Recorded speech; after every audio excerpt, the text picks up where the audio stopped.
we are new now. Yeah, mama tell me my own money is school. If you have ever no recognition, why do you know one? What else? Yeah, money mama was. Ikatamawe, we kwe, later. Yeah, mama regbe in school ma. But my keke ma say school ma miss a class. Me prefer you were late to school than you were stay economic school.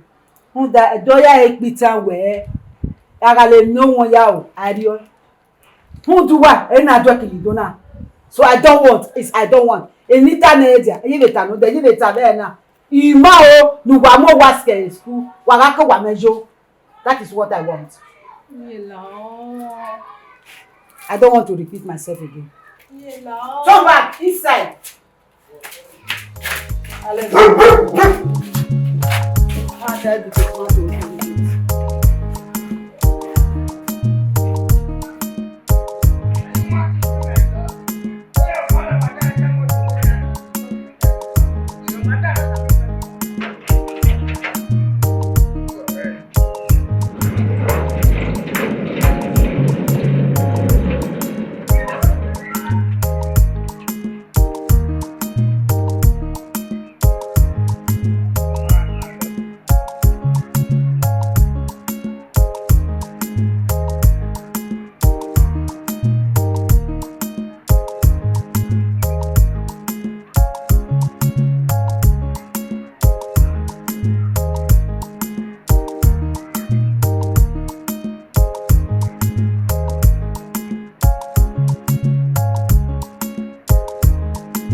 What's in the morning, man? Now, my school, more school. You want no one no me. Eh, you bueno. Where's it bueno we are knowing? One good one no me. Tough your boy, I'm in the road. Tough your boy, I'm in the road. Who way me, I'm your more dear. Oh, what no,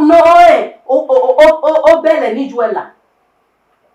O do ano me. Me man le here, yeah. Cause only we were young and why o break be. You are away. Ina mo pa mo die. Ahia opi ahado mi ma. Obi ma adiwa. Ma ha ya mi okua. Mo mi obo we die ni mo we na wa we die adiwa o. Amana we wa so wa sanebe. Ezo wa po. La remebe. Mo bi we. Mo ma bi we. Wo ge gudu aneme. Ubujuwe me no omotu we nwa boy. Je yo sunu ugwegwa. Water, igwegele watun. I mean water sisians here. O matter suppose ni te mo ni te do agu egwa because yen women when we ya when neme o equation o aram we ne udwa wa ofin waji iyen ne e no te bi mu iyen ne e mo te din we wese wo mi awon me wa ni na ni atama we I mean, you know, I say, I agree for equation.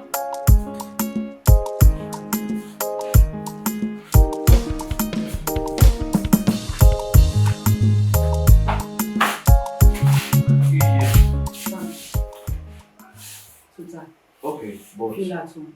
I want to change. Alright, but I can make it snappy. When lawyer with my mission myself before 3. Tell him. Okay. Oh.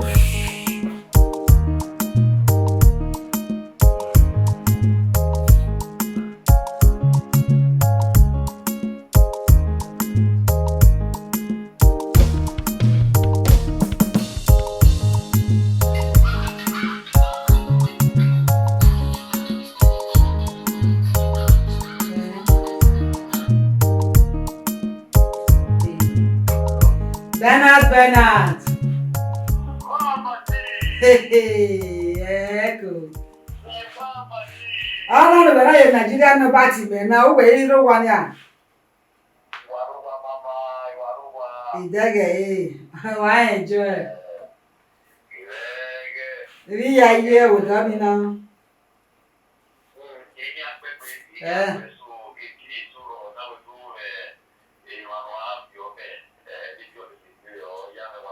Oh, uma slot, eh? In a slotty.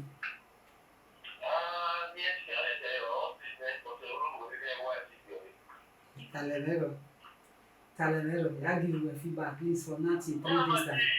Rema. Hey, from now to 3 days. From now to 3 days. Talenero. No problem. Me I do. All right, to take care. Benin, that is my guy.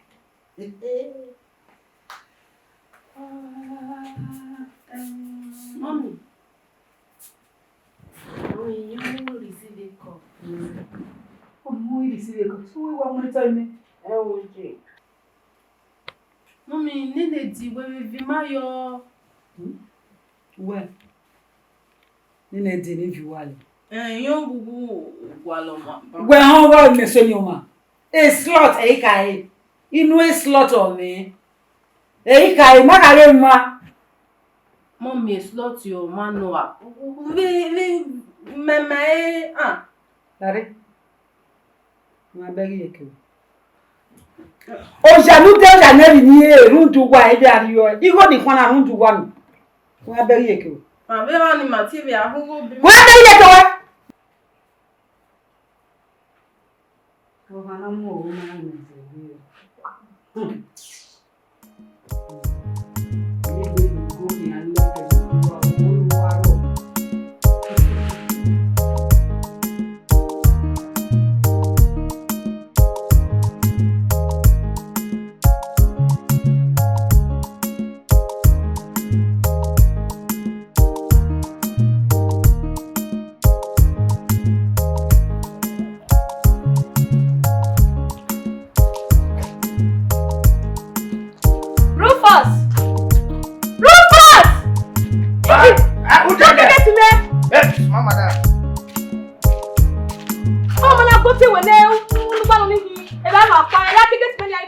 No reason. I'm Maggie while I am a toilet. By the way, where are you going to? What is it? Madam, Matama walking like a one hour now. Who serve me with 2 meat?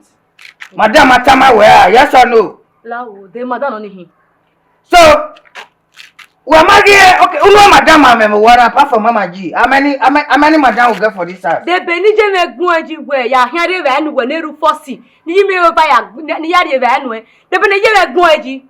No person can get many lads. So, before we make any introduction now in this house, you can't the win up our one here. You can't be the bell again because you are state governor, Abi.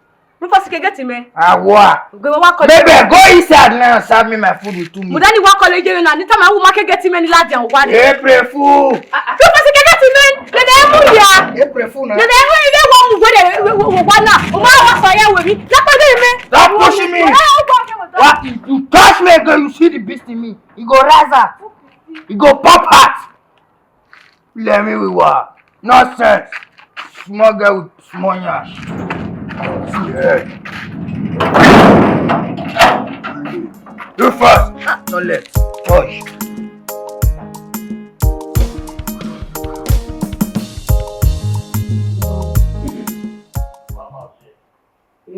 Honorable.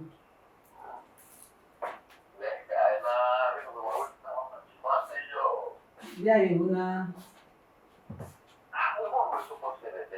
May come over damn ho. He come my election of the night. He ma only mo. He mo boy election na.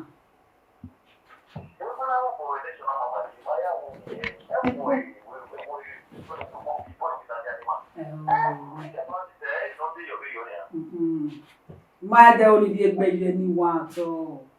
Ma only the egbe yo. Iga wanwe. You what I went one okay carry wife ye ke gbona.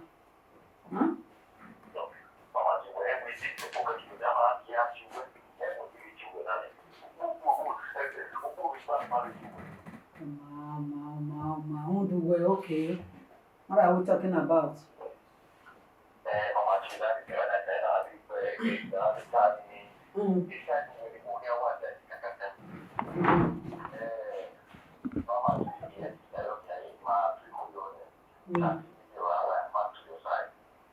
$30 million in dollars or euro and in naira.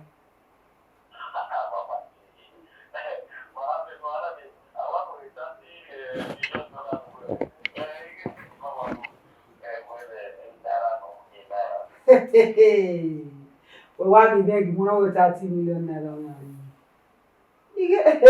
Let me ask you, Megani boys. Who I ever make the young man. Who quite me now? Can make a voice in me. 50 million. No, yeah. No kobo less. What? I was in the middle of something when you called. When I won't be 50 million or no deal. Alright, take care. Politicians.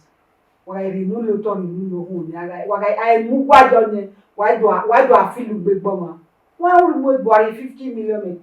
I will manage to make a budget. What's the name of that million?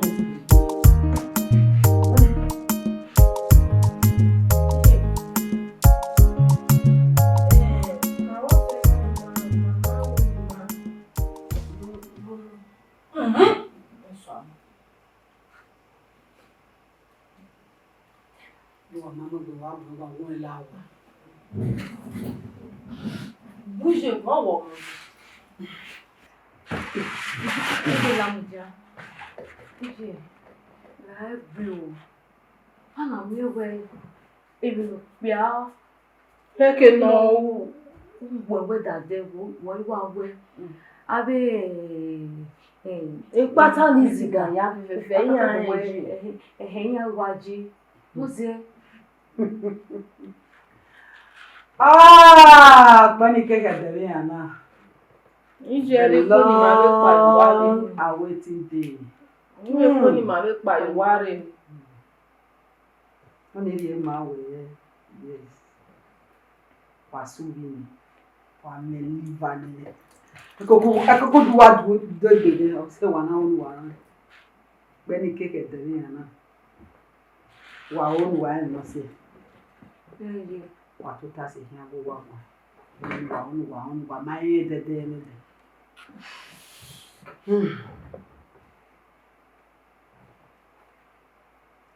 wele Sylvia iye hanga we ina iye hanga baba ukiwe 7 meruwa bene kufo ni 1 o'clock no gas ji aye denede ya mebe karakwa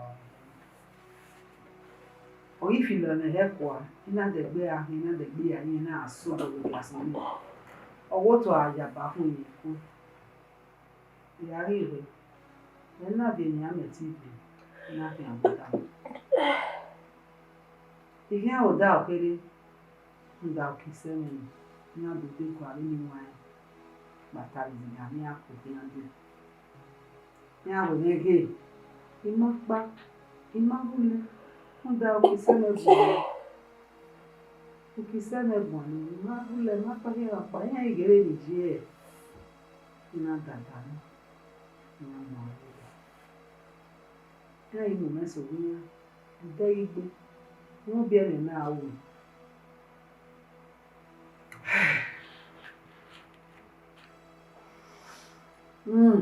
I know you make ba na mo ari hospital. Na do bie. Bie you na discharge. If I need ya ko gbe. Eni ya fe ko bi akere. Ìléru wà na yira wọ́n ti tún mú. Ẹgbẹ́ra ní àyíra wọ́n ti tún mú. Ó fún wọn paná orí lónìí ní ẹrú wíyàn. Gbéra rẹ̀ ní wọn ẹ̀ náà. Ní àrá àmú ẹ̀dẹ́. Ní àgígé ní mẹ́hẹ̀lì ní ẹ̀nà ìjà níyàwó jí ní àwòrán. Ní àgíjù ní àríwé ìlú yàtọ̀tọ̀ fún ọgbọ̀n méjì. Ní àkéré ìdòlú ìrà ẹ̀kẹ̀ náà. Ìgbà ní àga ilẹ̀ kẹta yà á ṣe gbó sísí ní ààbò lórí nínú ìjọba mẹ́ta ní ìjọba mẹ́ta yìí àbí ilẹ̀ ìdí àná gbé àná ìparí ìdílé ìjọ nínú lèrí gbé ó wà bí wọn dé ọ̀nà ìnira wọn ọ̀kẹ́ kí ni sí gbóni ìkọ̀ọ̀dà ìnira wọn mọ̀tà nígbà ìníkù ẹ̀nà ìgbìyànjú yàrá ààrẹ tó wà mí. Yàrá tó wà mí ìmì gàrìgà ìgàrìgà ẹnu wà ẹ̀kẹ́ parọ́ ọ̀rẹ́ dó gbọ́ parọ́ ọ̀rẹ́ dó ìyá pàyà làwọn àmì kìnnàwé bí pléyà náà wù wá tàbí náà wẹ̀ àmì tí mo wà mo ṣe lè mí ṣe sìmẹ́tì yìí náà mo ṣe lè sáré yìí náà ẹ̀kọ́ yàrá ẹ̀dẹ̀ ní máa ń ní ilé lè bú kéré jù. Baby, pure water in my kitchen. Kò yà wọ́n kéré. Sànà lè gbé wọn. Ẹ̀dẹ̀lẹ́ ni. Ààrẹ ní wọn ẹ̀kárẹ́ ní wọn ẹ̀nà ìjúbòkè ní àmọ̀sọ̀ yẹn. Any politician do ìlú ẹ̀wò náà ní àmọ̀sọ̀ yẹn. Any police náà rírí èlà ẹ̀wò náà ní àmọ̀sọ̀ yẹn. Ń ga wẹ̀ẹ́. Ìka ò lè ní àná sí ìnáfà mú wà wọlé ọmọ akẹ́kẹ́ mi wà ṣóyé kúdà ó é máa wọ́n ṣe tí kì í alájà bá wáyà dé òbí yàn wà máa ọmọ ní àhín ìyàn máa ń yà ọmọ ọ̀wọ̀n náà bí wà àìkèdè ó káwé wò bí ọ̀wọ̀n náà wà ní àhín ẹ̀rẹ̀ ńlá ni kí ni yà sí ẹ̀ ní a máa kú ìwà pàṣẹ ní àhín. Okay, so you want to have me to what I just school for them. What I want here, what do I want done? It be that what. Way. Whatever I am, oh wait, PJ.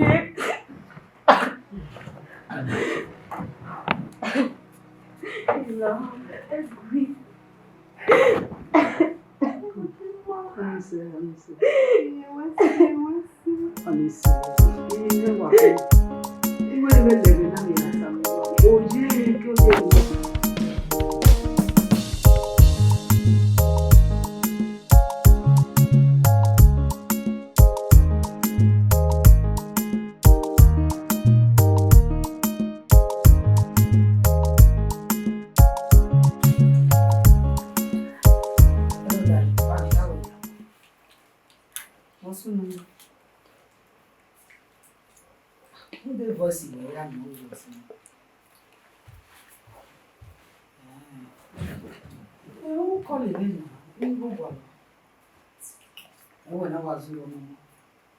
Oh, my register. Medicine, all the assembly.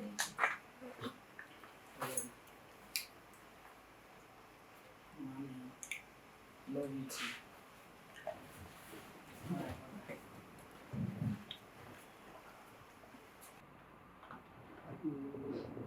Mami,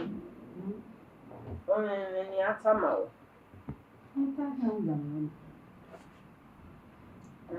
Mami, nu o ma heke o.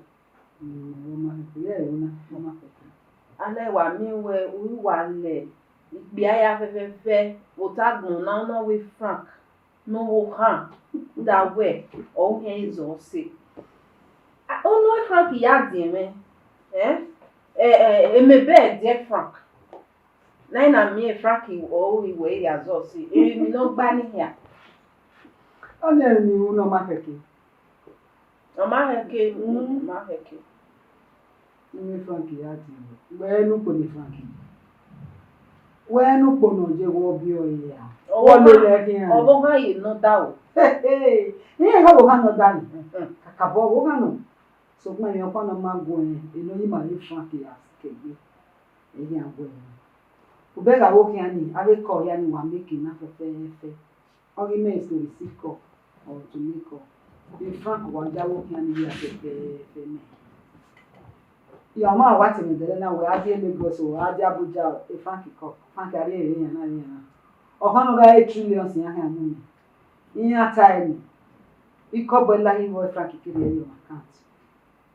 Then no hana wa ya mo di cash re mi yi be fian ma da emi ya be go gba e Frank e mata no we mo stable e mo si e no na ke wa no bi de na so pa mama wa ka zo yi o we ya ga friend o kan friend e nothing like that zeve a egbe omo bi ni mara akin we no ya bi yo ball le ye ke ni ya trust e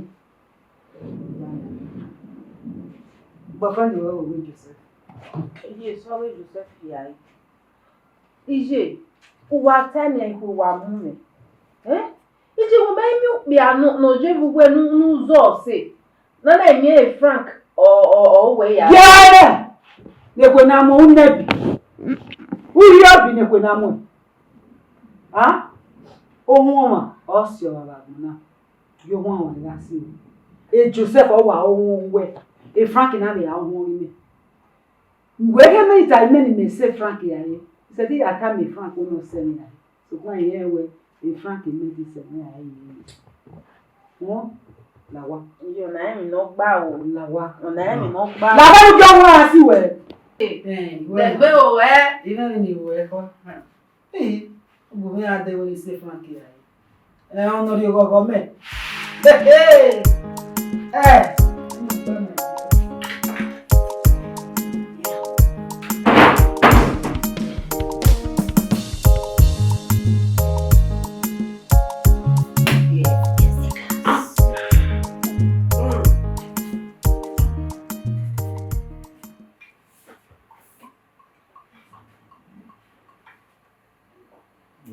Yeah.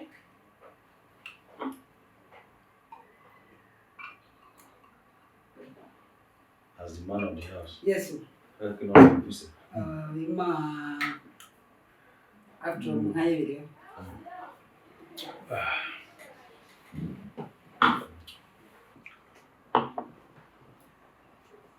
Darling, there isn't why I called you.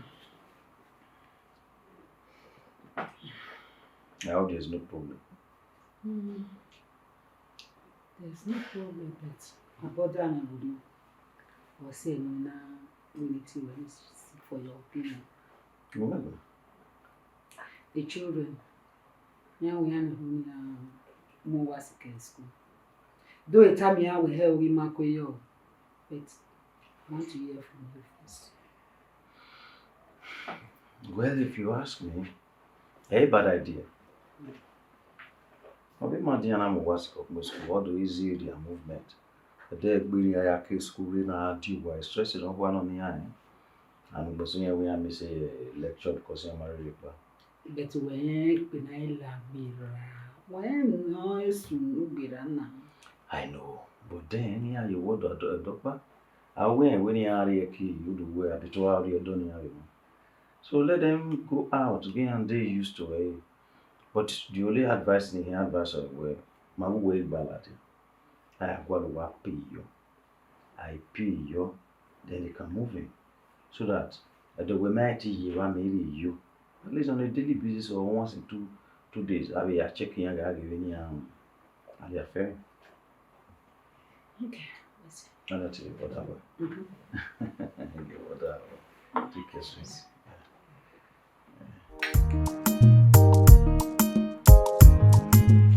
Bébé! Sylvia! Why, Valerie? Yes, mommy.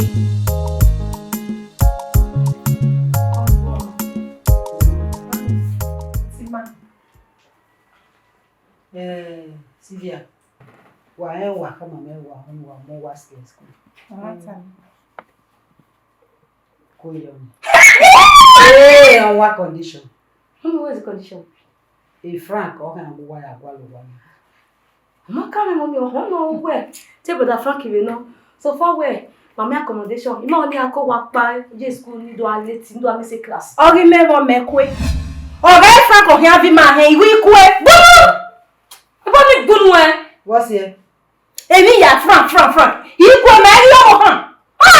That means Mama Buna and the accommodation. What? Mommy, as a yo. Two well no, tell but that Franco, so far accommodation in.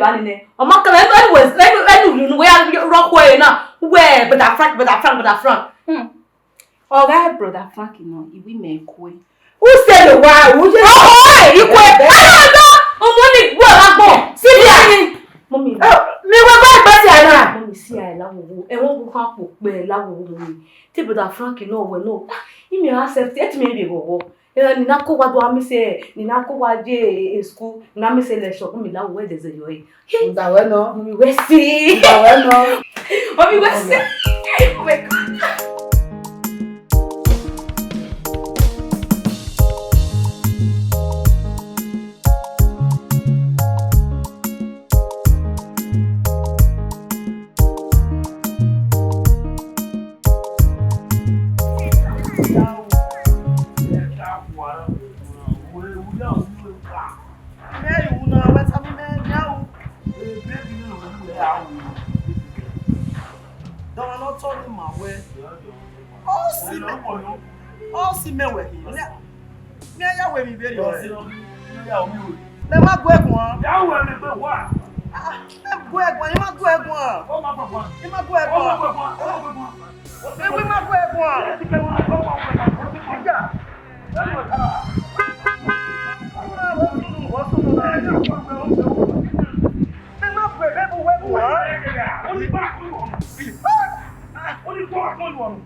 Bring my compliment card. Start this on top of it. Only say when you are now, I will take matter now. Come on. What's the money? Be fast. Also, why back in that? Also, Marky. So, Gano. What's it? Oh, Mama, I got a card. Only say what do me? Wow.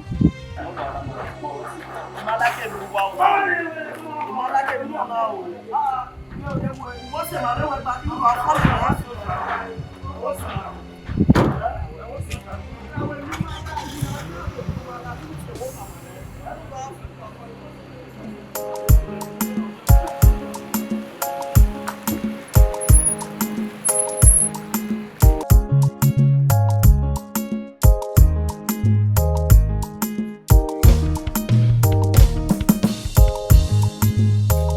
Sylvia, how are you? Where Frank? Look here. One of you, Mommy must say, you are. Okay, he didn't let you see. Oh, tell me I'm hearing out with. Yellow. No, yeah, I'm with you. Yeah, we will. Brother Frank, you know, my bow. What are you going? Mẹ́rin ni ayáta ẹ̀ ṣoṣo fún pánú. Wọ́n ìwà lìpò ìyá fẹ́fẹ́fẹ́ náà wíjẹ́ mi ọ̀hún kí n ra lédè. Nínú wo tún ìmọ̀ náà rótọ̀. Wọ́n ìmọ̀ fún yẹn. Ìkìlọ̀ máa ń ní wọ́wọ́ mọ́ náà ní peace ẹ̀ ọ̀yọ́. Ọmọ mata. Ẹ̀ wọ́n tà nù. Uwe mẹ́rin wà á ra gbígbẹ́ yẹn wí ìyàwó kò ní lè. Ọ̀rá gbìmọ̀ náà nù ní ẹ̀hẹ́n. Eya àríyìn. Almost to be a really in more time. Everybody have their life to live. We IDELE be mana. Ni yari. Oh, really. Your friend your love. Oh, yeah, Mudiaka, you will remove to our Malawa. Your friend your love. See, how are you? Yeah, Mudiaka.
Why will your cooker cook food all the way up Palenyo? I've been in that toilet for the past 1 hour.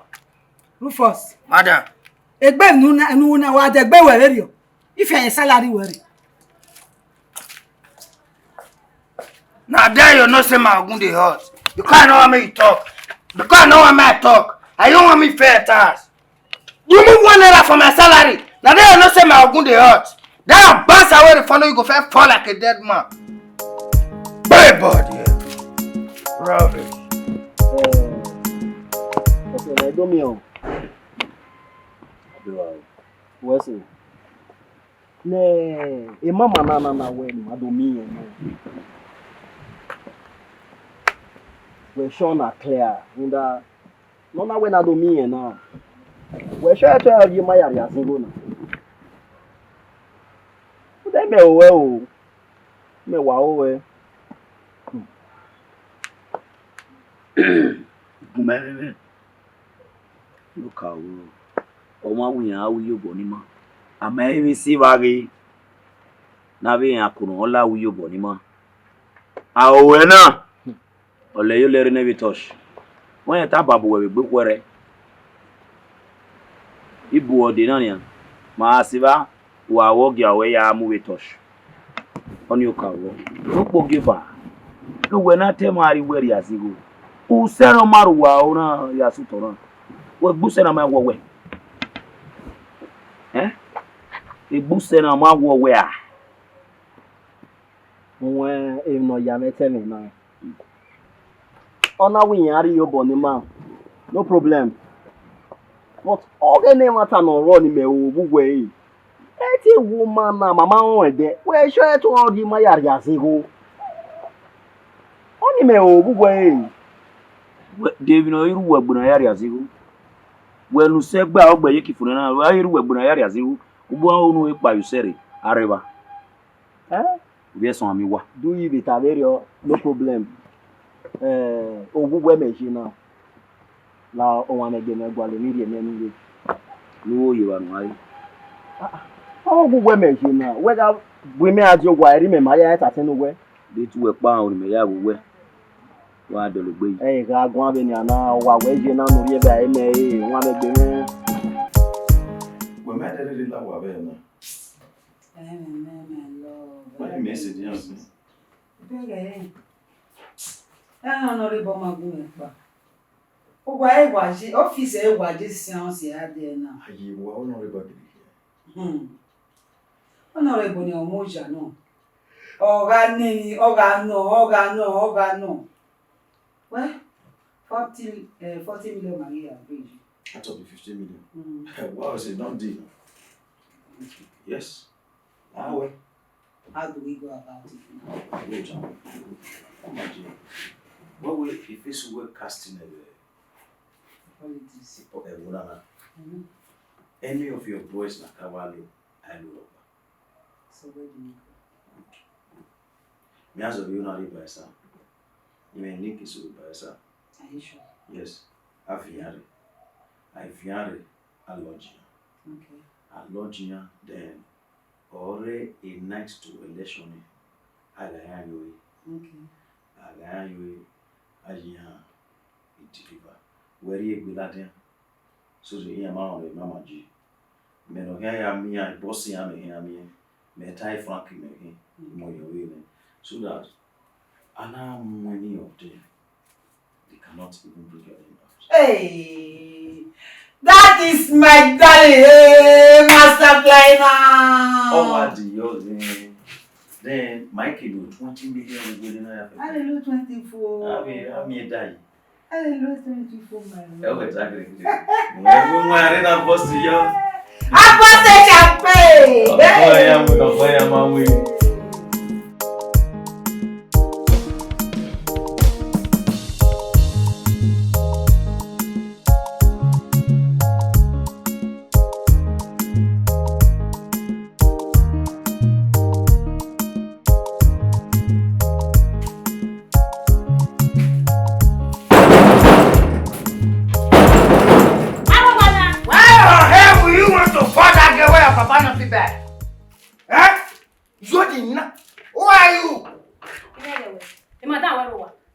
If you knock this gate against a day, I'll push the gate on you.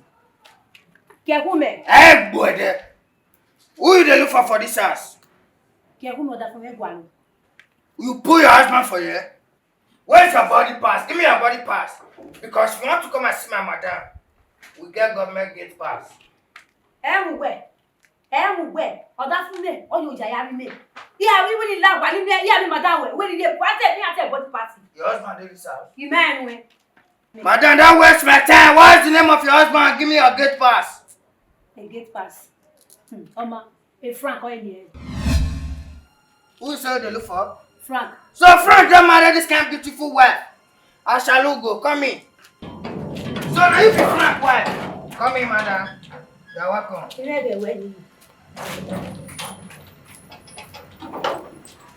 Camera rolling tape one and action. Today, not today. When I look this film today, that tell me, I go name my Z word. Bad body. Action. You never start.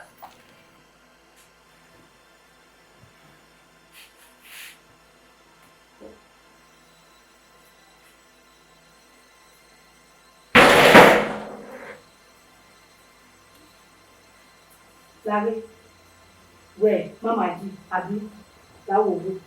You don't dig in your way. You want to in your way. Mommy dig way. Lao. So that for me, I may. I will go. How will that for me? I will make him. Oh no, that for me. When I come to your calling.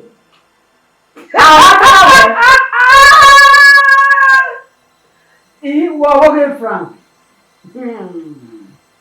When I'm with me, I do what I'm making. Huh? Oh, I'm not coming.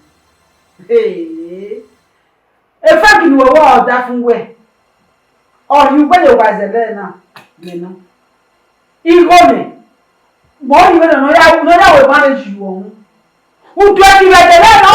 Who like the learner? You go me. More you go another key. Kuna bunya bo do ameti sada for am. E fa ti makama yin o mo do le 2 years yoko. Awe se noma. Tak mo me. Wese kakabo. Oya le buwe ade. Nítorí ni awe. Ile ere to yin yan. Nu la gogo, nu soda fun ya ile. Lao. Eri ni atama we itama we. Iga we gbe adie mama. Ina we gbe buwe ade. Eri hian u hian like e. Okay, mu ja fe. Oh, mo get na mama moja. Ibo ti adawe. Oh, the get man who can get me no la why. You don't understand. If what you not can get no what you na la why. No need na.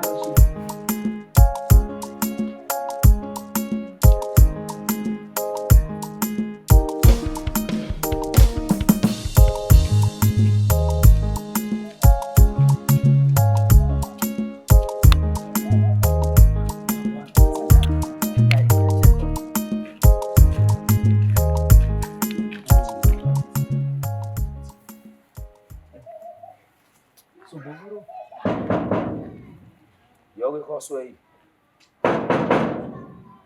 Ora ba kwereva. Areva. Udete, areva. Gareva afana wareva. Tiwa ke gareva.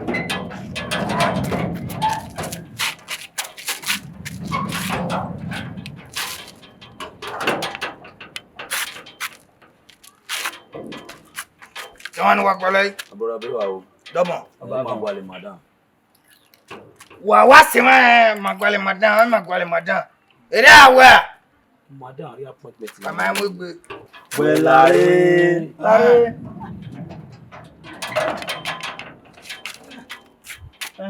Mama ri appointment. E government approve it wa wasema agege la compounder very hard. Mama Jori appointment mama do ya mi. Mado ya mi. Thank you. When the mama meje, who ekedo me mama me government approve it. Have government approve it? Let me see your approvalship. Ona Ni mama do ya. Benore ni mama. Then you guys say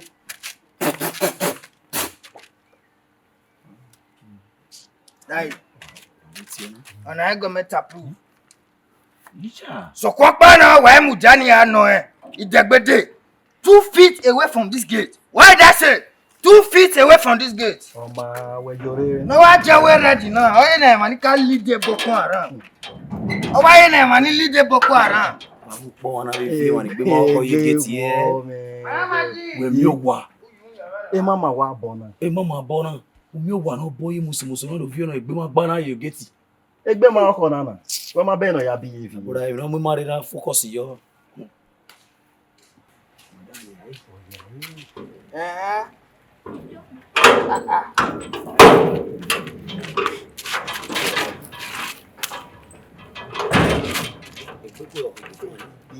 Hey bros, you are very right. You have come to the right place. In Ramadan when we are there. So kwapa no. Give your boy something na the small lord don white Bensi Oris. Ami ni si wo. Gate yo na o gbe o ma ma gbe ma o ma. Emo me be kin yese ba yo no gbe ma be come and gbe. Oris needed. Oris needed. Action Peter. Oris, man I give person Oris na. Una not see bad person white London Oris. That shit pass. Wait na, you know that before.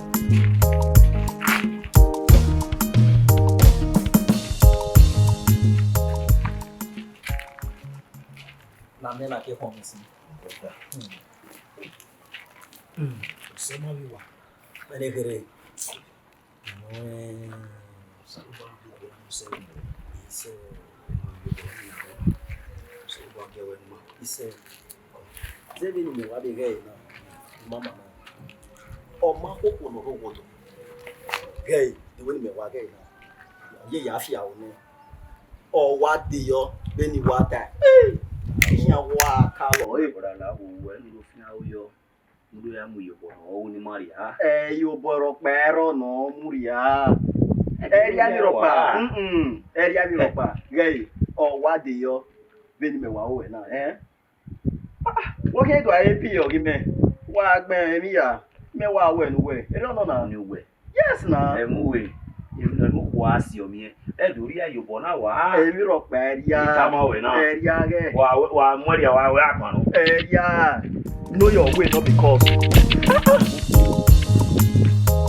My mom. Oh na, where is my? Iki wa le do akusi. Mama G for general. Honey. Where you know that? Because me, I was expecting you. It's time where both student association with my mama get together. So Kevani Ma, I was work then I have no other choice than to go home direct. I go. How handsome are you? I walk him also. What do? What do? Odoru we Odo tenegbe nenya na we ni sawa. A o wi ani. So ona the gate na la wana buwe ade. Do rove you we wana. Na ya na ni. Ekwegbe me ga mo no we kanya na ntuta. Are you serious? Telling you the truth. Oh, so what can be la yari here? Oni otani me No ya focus here one mono go ano. Anytime I know do we quit time I didn't have you why. Eh, come out on also no go on as in. Oh, tell it women yamen on make yamen as if you want one. Mama Sheila. Amen. Amen. Now we have both you. We're not moving. You know what it is. At least I have to hear from you. Go out wagon, no yard and go give it a go ahead or say nothing. No. You settle with me, you know that. Yeah, well,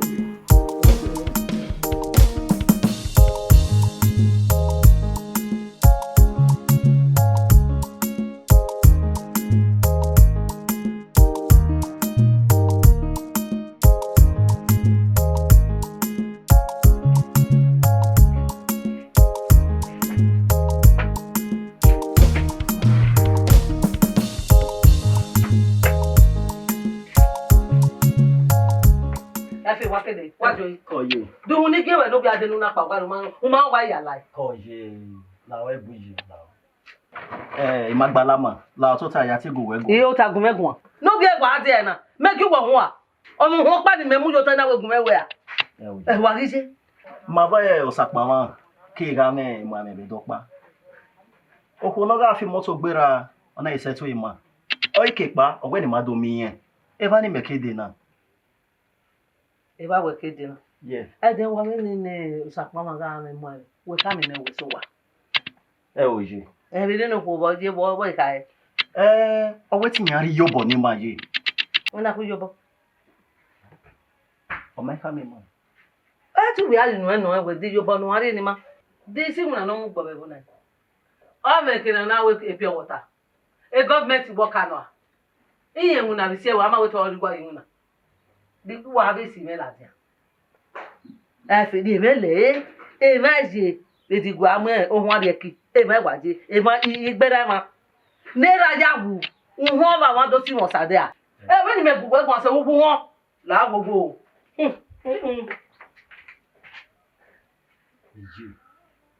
Iji, di wa ba ya de le ha.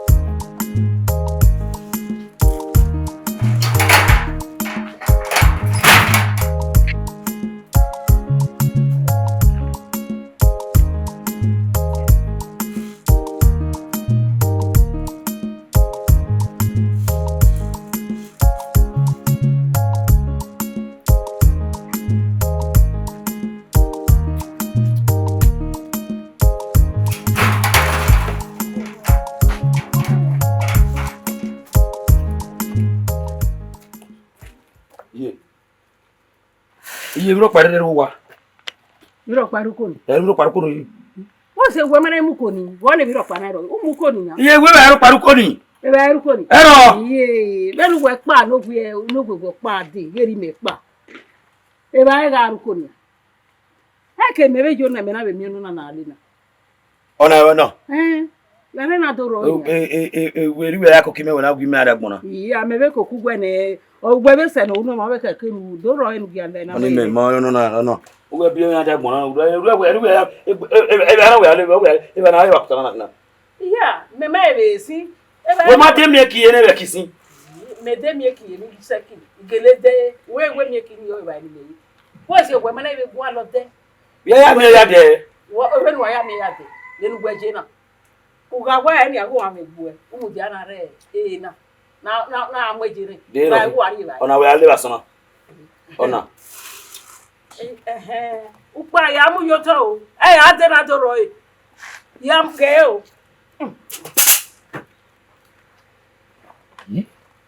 Ugele we na yoto. Imu yoto. O ale gbo na won e me ri me kini, o ale gbi me.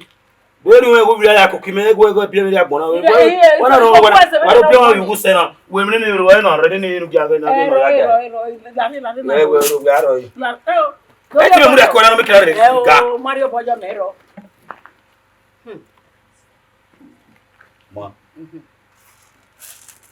Igba we kinana ngwa de bi na de gbona agun ya luro ma no fere. Ibe kokwa ne ni a. Ya luro ma no fere. Ibe kokwa mo. Ai ma igbo na we kun se.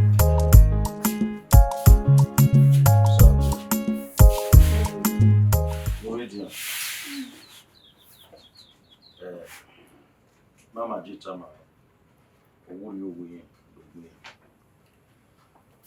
ikin abu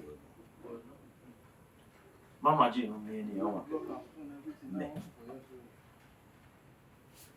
a relationship o ma va gbera o mo wi ye o gbera owo do a owo yen be ku fo akin ke mo e ma ya ye gbere so kun pa no e ma so na do aro no yokian e ma rin ara yana ga oseme magba tuta bakuta edele police idure yana reme baya eni mana okpa evo imo maji na da medu vin we mi yana mi showari me la javiga iba onu ayo yen no ma do gba struggle kugbe o we se ni hari ho ogwe yen be ni yen ri bi yen mani de yen ma oni yen do mo de ya mi ho no je me ni kami ibe dikun na bitama ona we gbogbo la de me na yari wo yo. But today, he get kike ya kemudu na yo mo no. Igbo mi ro we ya go ho. Imo no idole gbeso mo. Wọ́n me ni ta. O ta fone. Iri ta se. Mama.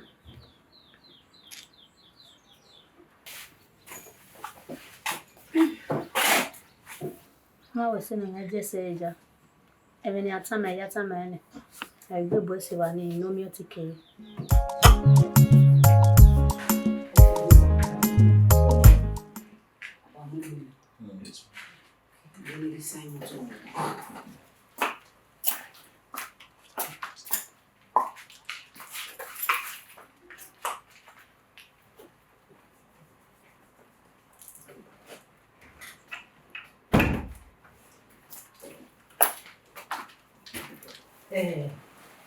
Wagapa.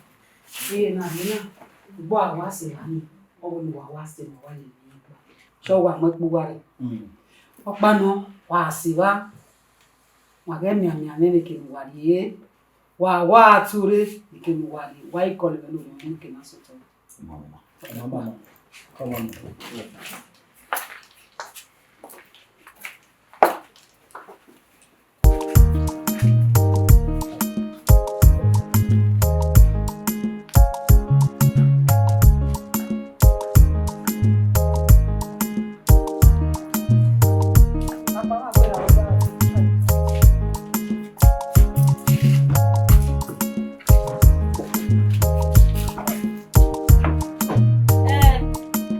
You wait, oh.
Nena.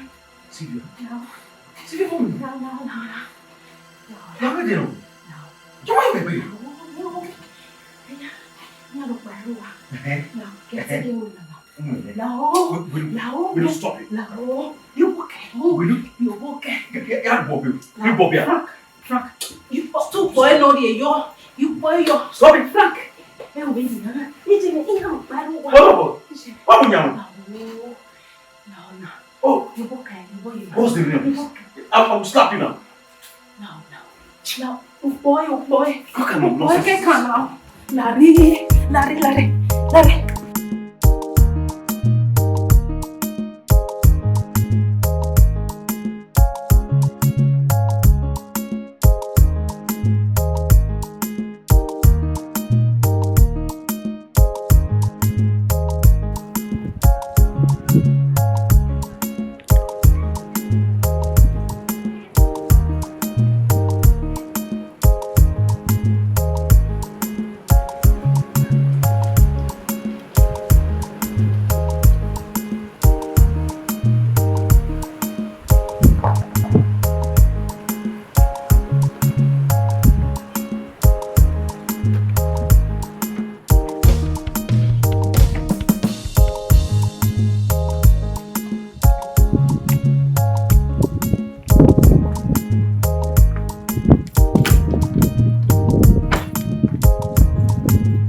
Make sure we viens so dormir. No problem. Viens jogar. Viens winner. Na kewe. Sanyati. La wo. Make sure we any other expenses on me. I know what you can do. She they are fully prepared. Yeah. No problem. Take care of them. No problem. Mama G. Amigo. Make sure you call me now. No problem. And then they are ready for visitor. When we not can go. Yes, now.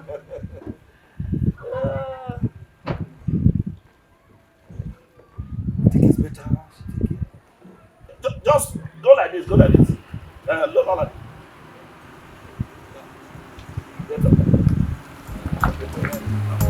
This is